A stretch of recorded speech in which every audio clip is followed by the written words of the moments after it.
School की farewell party चल रही थी। सब आपस में बहुत मस्ती कर रहे थे, बातें कर रहे थे कि कौन से कॉलेज में एडमिशन लेना है। बहुत खुश भी थे और साथ साथ में अलग हो जाएंगे इस बात का गम भी था कि स्कूल डेज ख़त्म हो रहे हैं।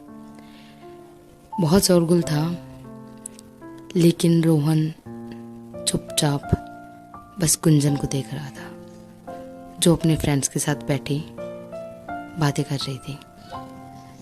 गुंजन ज़्यादा नहीं बोलती थी। रोहन मन ही मन उसको पसंद करता था। उसने उसको फर्स्ट टाइम 11th क्लास में देखा था। न्यू एडमिशन थी वो। बहुत ही सिंपल सी छोटी सी बिंदी लगाकर रोहन को वो शुरू में बहुत अच्छी लगी। रोहन क्लास का टॉपर था। कभी किसी से इतनी बातें नहीं की उसने। हाँ, कुछ लड़कियां थी जो उसके इर्द गिर्द घुमा करती थी, पर उसने कभी किसी को भाव नहीं दिया। पर गुंजन को देखते ही उसके दिल में कुछ कुछ हुआ। अभी कुछ कुछ क्या था उसे भी नहीं पता। टीनेज में थे दोनों। 2 साल हो चुके थे, पर आज तक उसने उससे अच्छे से बात नहीं की थी। उसकी हिम्मत ही नहीं हुई कि वो गुंजन से बात करे।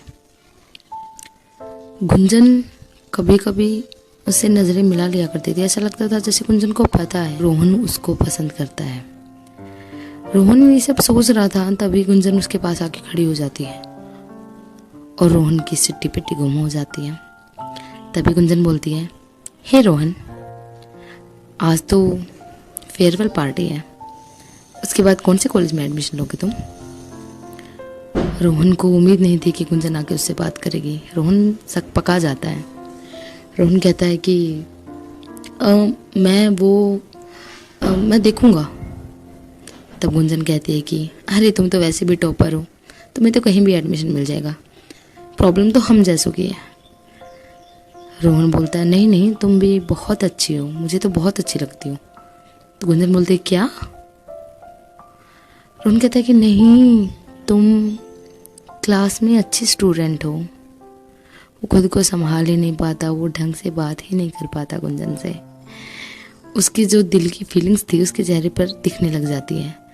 रोहन बहाना करके वहाँ से निकल जाता है और गुंजन सोचती है कि क्या था ये। थोड़ी देर बाद जब रोहन देखता है, गुंजन अविनाश के पास खड़ी होती है। वैसे तो इतना भी ज़्यादा कुछ नहीं था कि वो उससे ऐसे भी नहीं बोल सकती कि बहुत ज़्यादा प्यार। रोहन को अपनी फीलिंग्स का पता ही नहीं। जब उसने उसको देखा कि वो अविनाश के पास खड़ी है, उसे अच्छा नहीं लग रहा था। तभी वो अविनाश के पास जाता है और पूछता है कि क्या बोल रही थी ये, क्या बात कर रहे हो तुम? तो अविनाश बताता है कि गुंजन बोल रही है कि अरे वो बोल रही थी कि उसके पापा का ट्रांसफ़र हो गया यार, और उसे इस शहर छोड़ के जाना पड़ेगा। वो जाना नहीं चाहती, पर जाना तो पड़ेगा। ये सुनते ही रोहन को जैसे शौक लग जाता है। उसे समझ नहीं आता कि अब वो क्या करे। उसे बहुत बुरा लगता है। देखता है बाहर निकलकर तो गुंजन जा चुकी होती है और रोहन वहाँ का वहाँ खड़ा रह जाता है। उसे नहीं पता था गुंजन कहाँ रहती है। गुंजन के बारे में उसे कुछ ज़्यादा जानकारी नहीं थी, क्योंकि पिछले 2 साल से सिर्फ वो उसको देख ही रहा था।